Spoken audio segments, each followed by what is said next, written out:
Estimado oyente, les habla nuevamente Nikos Ricoi.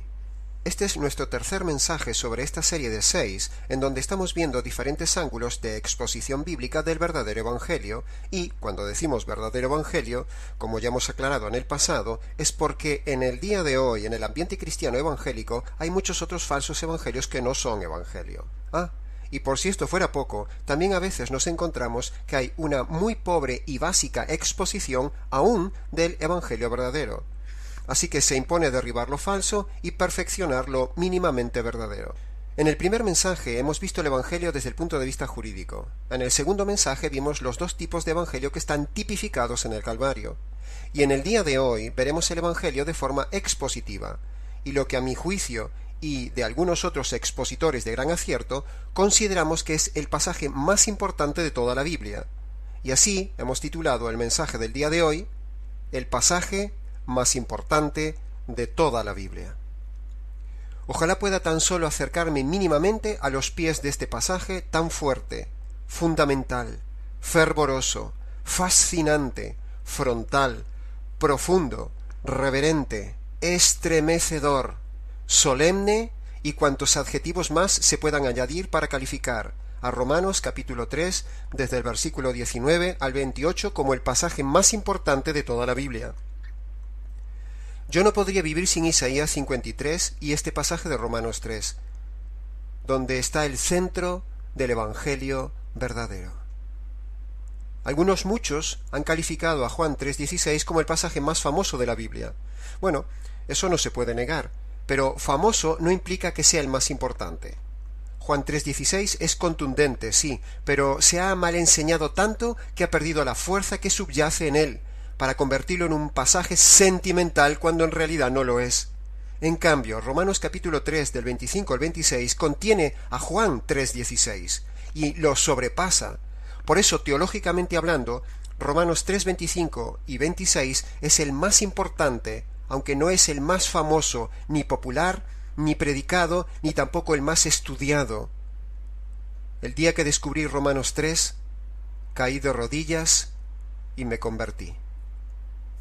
Como hemos dicho, hoy haremos un análisis expositivo, verso a verso del texto en cuestión, para concluir una exégesis global y armoniosa del pasaje más importante de toda la Biblia, y para mí, el pasaje más humillantemente hermoso que me ha llevado a postrarme literalmente 1000 veces ante él. Este pasaje pone las cosas en su sitio al hombre, engrandece la Trinidad, derriba los evangelios falsos, y exalta el glorioso y único evangelio verdadero que nos ha sido encomendado.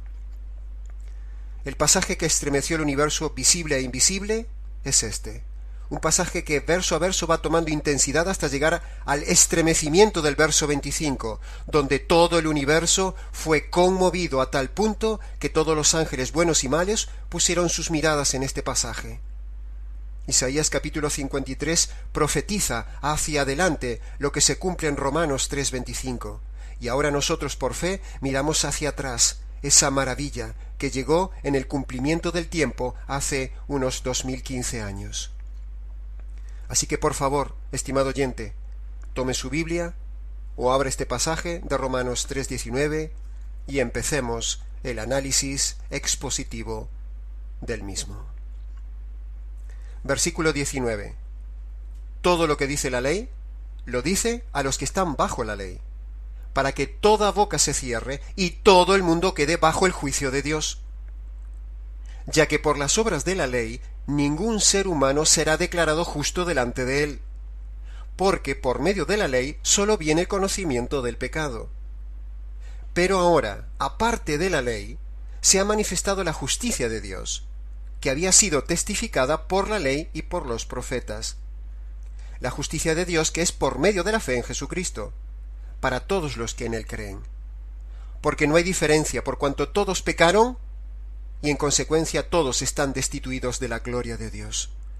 Pero pueden ser declarados justos de forma gratuita por su gracia, mediante la redención que ha sido hecha en Cristo Jesús, a quien Dios puso como propiciación por su sangre a través de la fe para manifestar su justicia, a causa de haber pasado por alto en su paciencia los pecados pasados, con la mira de manifestar en este tiempo presente su justicia, a fin de que quede claro que Él es justo y a su vez el que declara justo al que pone su fe en Jesús.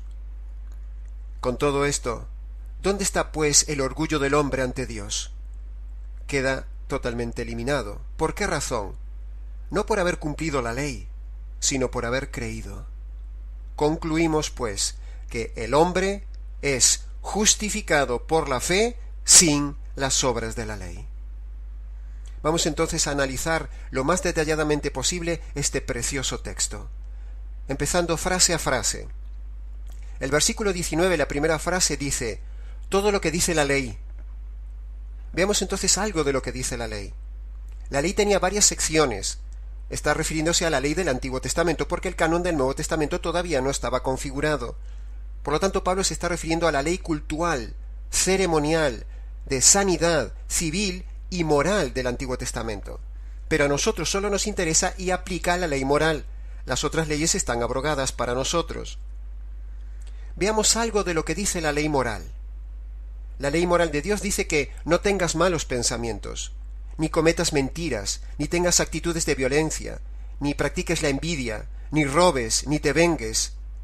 No practiques la rebeldía, el actuar con deshonestidad, ni disputas, ni avaricia, ni codicia, ni arrogancia, amargura, desobediencia, pereza, peleas, pleitos, insultos, traiciones, las quejas, la murmuración, la terquedad, la ira, la negligencia, la malicia, la impaciencia, las maldiciones, las burlas, las palabras sucias, la autocompasión, la manipulación de los demás, el maltrato, la borrachera, los celos, el desprecio, el enojo, la desconfianza, el rencor, las imprudencias, la hechicería, la ambición, el maltrato, la terquedad, el mal testimonio, la blasfemia, la idolatría, el adulterio, el divorcio, la infidelidad, el orgullo, las estafas, el hacer diferencias de personas, la herejía, la ingratitud, la indiferencia, las orgías, la fornicación, la inmoralidad, la lujuria, la homosexualidad, el lesbianismo,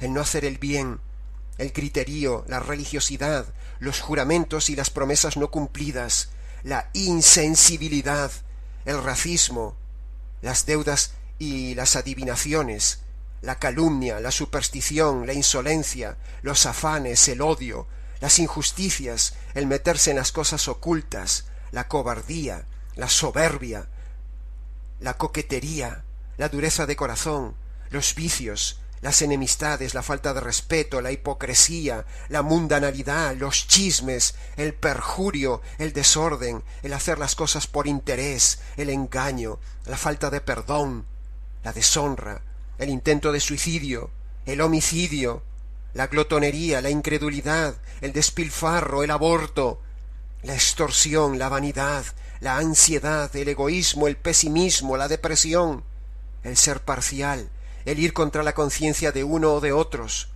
el no amar, el no ayudar, el estropear el cuerpo por fumar, beber, drogarse o tatuarse, la insensatez, el temor, el no amar a Dios sobre todas las cosas y el no hacer la voluntad de Dios, en fin, y cosas semejantes a estas. Los que han practicado estas cosas no heredarán el reino de Dios, porque todo esto lo dice y prohíbe la ley de Dios. Estimado oyente, ¿has practicado alguna de estas cosas que van en contra de la ley de Dios? Más de 100 infracciones de la ley concretas, estimado oyente, que precisamente la ley dice que, por hacerlas, creerlas, pensarlas o desearlas, condenan al hombre ante Dios, porque todo esto que hemos dicho son infracciones a todo lo que dice la ley, tal como dice el versículo 19. Y para colmo, Santiago 2:10 dice: cualquiera que ofende en un solo punto se hace culpable de todos. Contundente, no hay escape. Así que con razón dice el texto que Dios le tapa la boca a todos, y todos quedamos bajo el terrible juicio de Dios, como dice el versículo 19. Así es como debemos empezar y exponer el verdadero evangelio, estimado oyente, con la crudeza que demanda no con la liviandad como los pastores de hoy en día, que por no ofender solo dicen al hombre que son pecadores, de forma generalista. Pero eso hoy en día no dice nada. Es un término tan manoseado, tan general, que no dice nada. Hay que clavar la espada de dos filos hasta partir al pecador en dos, como dice Hebreos capítulo 4, versículo 12. La espada que entra hasta partir el alma y despertar la conciencia. Y entonces sí estaremos exponiendo nuevamente el Evangelio verdadero como en los orígenes. ¿De dónde saco yo mi Evangelio? ¿Me lo he autodiseñado? No. Lo saco de la Biblia. Y empiezo a exponer siempre en mi evangelismo las listas de pecados de la Biblia, analizando el pecado uno a uno, para que el pecador vea que es culpable, culpable, culpable. Por eso este pasaje de Romanos capítulo 3 es otra forma, otro ángulo de ver el Evangelio, como lo hemos venido en estos días viendo, en esta serie que venimos exponiendo. El Evangelio desde el punto de vista jurídico, el Evangelio desde el punto de vista aplicativo y el Evangelio de hoy desde el punto de vista expositivo. Por eso no hay nadie, estimado oyente, que escape a este versículo de estar bajo la ley. Todos estamos bajo la ley. Entonces ahora, con esta lista breve que hemos dicho, empezamos a darnos cuenta que estamos metidos en un problema. Nos empezamos a dar cuenta que hay una mala noticia. Estoy bajo la ley. Estoy bajo pecado, como dice el versículo 9, y estoy bajo el juicio. Y así es precisamente como empieza y debe empezar toda exposición del verdadero Evangelio, para todo predicador, para todo hombre, es decir, empezar por ponerle en las narices al pecador la ley desgranada una a una, para que vea lo que él espera, lo que hace y lo que es. Y así toda boca se cierre y todo el mundo se dé cuenta que está bajo la furia y la ira de Dios y le espera el juicio, como dice este versículo 19. Precisamente este es el ministerio del Espíritu Santo, que trabajemos con él convenciendo al mundo de pecado, de justicia y de juicio, no de amor, no de emociones, no de prosperidad. Ese no es el ministerio del Espíritu Santo. La palabra de Dios convence de pecado, de justicia y de juicio. El ministerio del Espíritu Santo es convencer de pecado, de justicia y de juicio. Y nuestra labor como evangelistas es precisamente convencer de pecado, de justicia y de juicio. Así todo está en armonía. Pero cuando se predica de milagros, prosperidad y todo eso, algo no encaja. No debemos predicar con liviandad, como hacían los falsos predicadores del Antiguo Testamento. Si la gente se enoja por lo que decimos, que se enoje. El día del juicio nos suplicará por qué no le insistimos más. Jeremías capítulo 6, versículo 14 dice: y curan la herida de mi pueblo con liviandad, diciendo, paz, paz. Pero no hay paz, dice Yahvé. Sigamos nuestro análisis porque aún nos queda un viaje largo de más de 9 versículos. El versículo 20 dice: por las obras de la ley ningún ser humano será declarado justo delante de él, porque por medio de la ley solo viene el conocimiento del pecado. En el versículo 20, estimado oyente, tenemos dos ideas bien definidas. La primera derriba contundentemente, tajantemente, radicalmente el Evangelio de la salvación por obras y todos esos intentos de todas las religiones que pretenden obrar para agradar a Dios. En primer lugar, porque nadie puede cumplir la ley. En segundo lugar, porque aún lo bueno del hombre está manchado. En tercer lugar, porque Dios mismo dice que eso no es el sistema ni el método. Porque si la salvación es por obras, ¿para qué murió el Señor Jesús? En cuarto lugar, la salvación por obras menosprecia la gloria de la cruz y deshonra a Dios porque desprecia lo que Él tanto le costó, y uno entonces decide dejarlo de lado. El Evangelio de obras menosprecia el Evangelio de la gracia, el verdadero Evangelio que es el Evangelio de la gracia. ¿Quién puede escapar a su juicio haciéndole a Dios este desprecio de dejar de lado la cruz? Por cierto, este Evangelio de salvación por obras es muy parecido en esencia al medio Evangelio de solo arrepentimiento, que describíamos en nuestro primer mensaje. Ambos menosprecian la cruz, son evangelios malditos. La segunda parte del verso 20 dice: porque por medio de la ley solo viene el conocimiento del pecado. A ver, estimado oyente, hagamos este razonamiento escalonado. para que uno busque la salvación, antes debe verse perdido. Y para verse perdido, antes debe ver sus pecados, que son los que le condenan. Y para ver sus pecados tenemos que hacer lo que dice este pasaje, exponer la ley detalladamente para que uno pueda tener claro el nivel de culpabilidad que tiene y ver concretamente cuáles son sus pecados. En otras palabras, si no usamos la ley no podemos mostrar la mala noticia del pecador. Si no le mostramos la mala noticia, no buscaría la buena noticia. Por lo tanto, en la exposición del verdadero Evangelio, necesariamente uno debe empezar por exponer detalladamente la ley, como yo hace un rato enumeré más de 100 pecados específicos. Así es como yo evangelizo. Abro la ley y hundo al pecador en sus pecados. Por medio de la ley le hacemos conocer al pecador sus pecados, y no como el evangelio facilón de simplemente somos pecadores. El predicador debe decirle al pecador sus pecados uno a uno. Debe buscárselos como el médico le busca el problema al paciente. La ley es la radiografía del pecador. Sin utilizar detalladamente la ley, no hay verdadero evangelio. El evangelismo empieza por exponer los mandamientos de Dios para que el hombre vea cuán pecador es. El versículo 21 pasamos ahora a él y dice: pero ahora, aparte de la ley, se ha manifestado la justicia de Dios, que había sido testificada por la ley y por los profetas. Me encanta ese pero ahora. Estimado oyente, es precioso ese pero. Es un pero de esperanza. Es decir, habíamos visto que el hombre estaba totalmente condenado, que comete un montón de pecados. Una vez expuesto al pecador la contundencia de la ley detallada y que el pecador está hundido, entonces ahora sí le mostramos la justicia de Dios. Es decir, la manera en que Dios hizo justicia de mis injusticias, para declarar justo al pecador, porque el juicio y la ira de Dios están sobre él. ¿Cómo librarse de esta situación terrible? Los pecados demandan justicia. Si la justicia cae sobre el pecador, cuando Dios le quita la vida, entonces está perdido. Pero si la justicia cae sobre otro, entonces hay salida, hay esperanza de salvación mientras el pecador no muere. Pero ahora, aparte de la ley, maravillosamente se ha manifestado la justicia de Dios, que en vez de caer sobre mí, cayó sobre el Señor Jesús. En todos estos pasajes que hasta ahora estamos viendo, estimado oyente, todos ellos siguen precisamente el orden jurídico que habíamos expuesto en el primer mensaje. Cuando dice que la justicia había sido testificada en el Antiguo Testamento, tenemos, por ejemplo, toda la tipificación del tabernáculo. Y luego en el templo, y cuando el versículo dice testificada por los profetas, se refiere, por ejemplo, al caso de Isaías 53. Por los siglos se predicaba este evangelio creído hacia adelante, hacia la cruz, y nosotros ahora creemos hacia atrás, pero los unos y los otros, ambos convergemos en el mismo punto, la cruz. ¿Y qué sucedió en la cruz? El evangelio. En la cruz, Dios el Padre descarga su ira sobre su Hijo para hacer justicia de tus injusticias.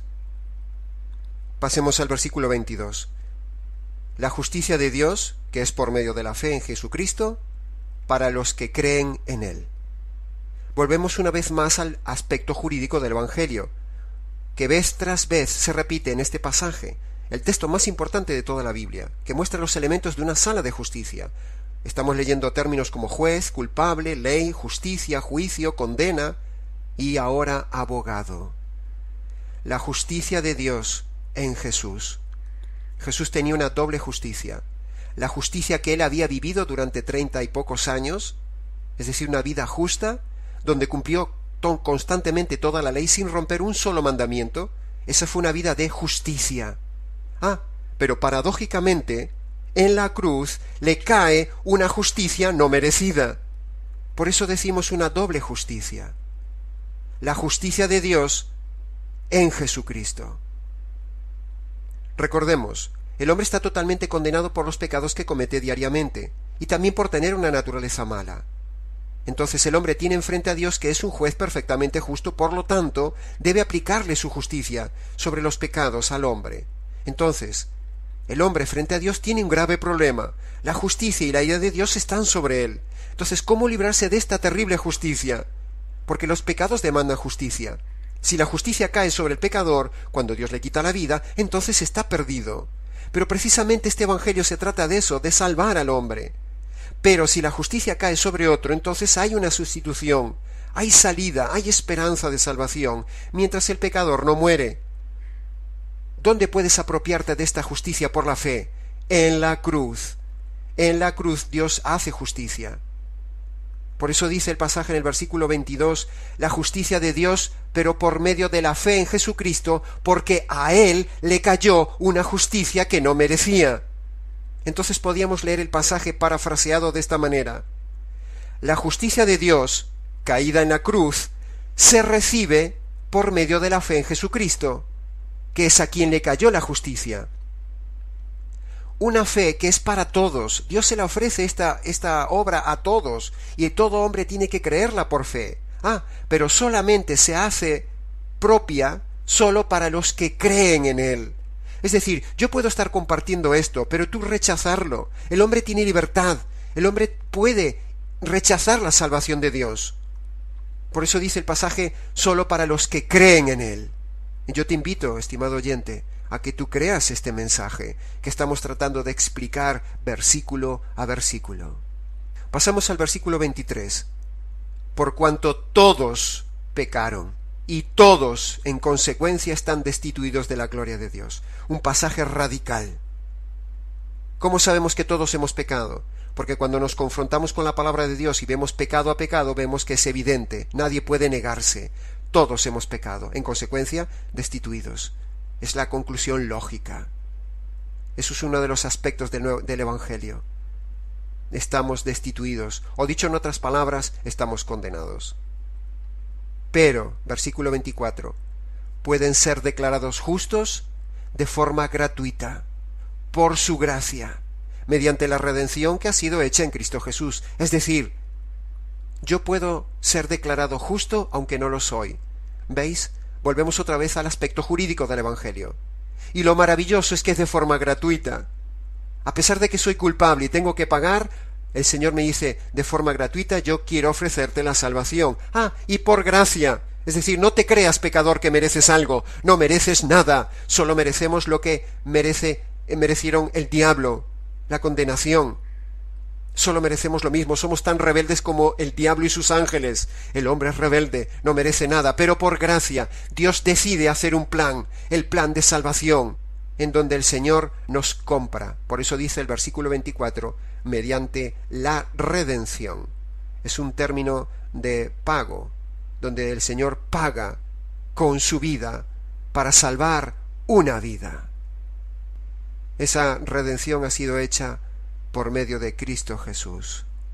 Maravilloso Evangelio, estimado oyente, maravilloso Evangelio. Veamos ahora el versículo 25, que dice, a quien Dios puso como propiciación por su sangre, a través de la fe, para manifestar su justicia, a causa de haber pasado por alto en su paciencia los pecados pasados. Si este texto de Romanos 3, 19 al 28 es el más importante de toda la Biblia, o sea, el superconcentrado texto del Evangelio expositivo y jurídico, entonces también debemos decir que este versículo 25 es el más importante de toda la Biblia y donde uno estaría horas compartiendo con deleite y admiración toda la profundidad teológica y maravillosa que brotó de las entrañas mismas de nuestro Dios, como dice este pasaje de Lucas capítulo 1 versículos 77 y 78. El conocimiento de la salvación y el perdón de los pecados es una obra de las entrañas mismas de misericordia de nuestro Dios.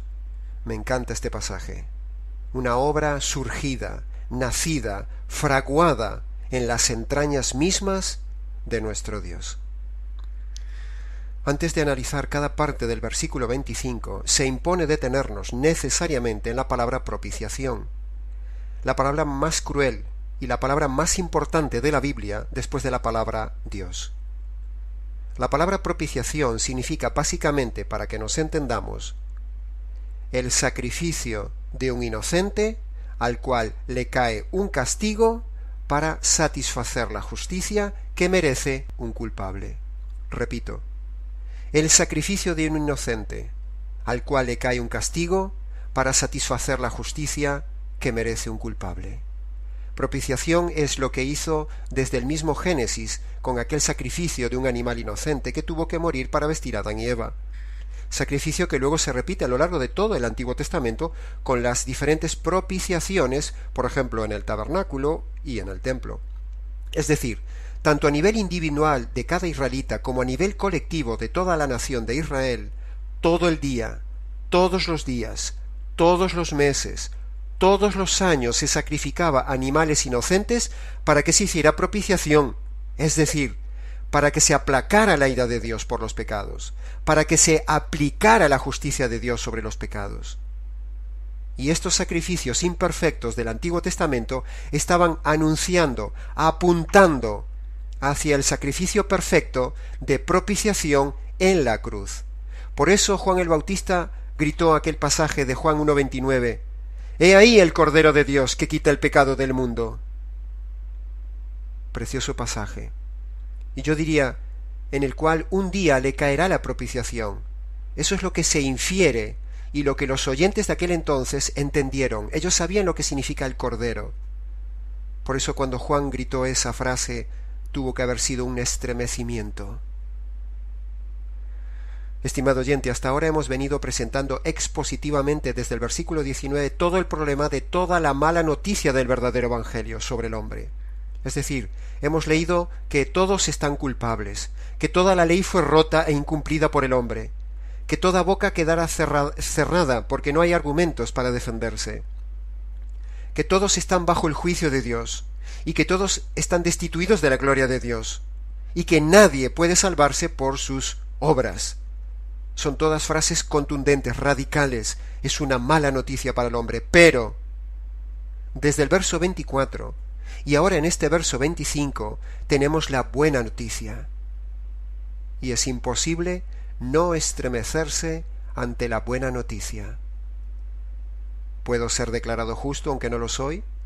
¿Es gratuitamente, sin esfuerzo mío? ¿Es inmerecido? Hay sustituto, hay pago, hay redención, hay propiciación. Es decir, hay una víctima a la cual le cae lo que me debía caer a mí. Isaías capítulo 53, como vimos en estos días, es la profecía de la cruz, es decir, la propiciación de la cruz. El versículo 4 dice, el Mesías fue herido por Dios. El versículo 6 dice, Yahvé descargó sobre él el pecado de todos nosotros. El versículo 10 dice, Yahvé quiso destrozarle, quebrantarle con padecimientos. Quiso significa una decisión deliberada. Tremendo pasaje el versículo 10. Estimado oyente, los romanos no mataron a Jesús. No podían matar una naturaleza perfecta. Los judíos lo entregaron. Los romanos lo crucificaron, pero el que mató al Hijo fue el Padre. Y el Espíritu Santo, en unidad con el Padre, apoya en complicidad esa muerte, y ambos, el Padre y el Espíritu Santo, abandonan al Hijo de Dios, por primera vez en toda la historia eterna. Y en ese instante de abandono se produce una separación eterna, porque para ellos que son eternos, un instante de separación es eterno. Ese instante eterno en que se separó el Padre y el Espíritu Santo del Hijo en Getsemaní es un instante eterno. Ese instante equivale a la condenación eterna que todo hombre recibirá si no cree este Evangelio. Es decir, que en la cruz cayó la propiciación, que es la condenación eterna, el infierno.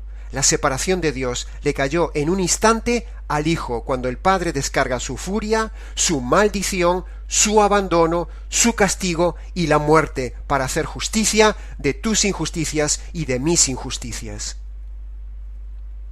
A muchos no le va a gustar este mensaje, pero es bíblico, y necesitas refutármelo para demostrar que no es así. Si el Padre no hubiera matado a su Hijo, entonces, ¿quién lo mató? ¿El diablo? Imposible. Eso sería darle participación en la salvación al diablo. ¿Lo mató el hombre? Imposible. El hombre no podía matar una naturaleza humana perfecta y mucho menos a Dios. Eso sería darle participación en la salvación al hombre. Y todos sabemos que la Biblia dice, por ejemplo, en el Salmo 3, versículo 8, la salvación pertenece a Dios. Nadie puede diseñar, participar, colaborar, añadir nada a la salvación que es exclusivamente de Yahvé. La agonía y angustia desde Getsemaní hasta el Calvario no era por lo físico que le venía a Jesús. Jesús no temía el sufrimiento físico, ni el sufrimiento físico de Jesús fue el peor sufrimiento ni el peor castigo humano.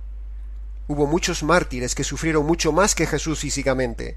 Fueron más torturados, más tiempo, más agonía e incluso fueron quemados. La copa de la ira de Dios que Jesús habla en Getsemaní era la propiciación que iba a recibir Jesús.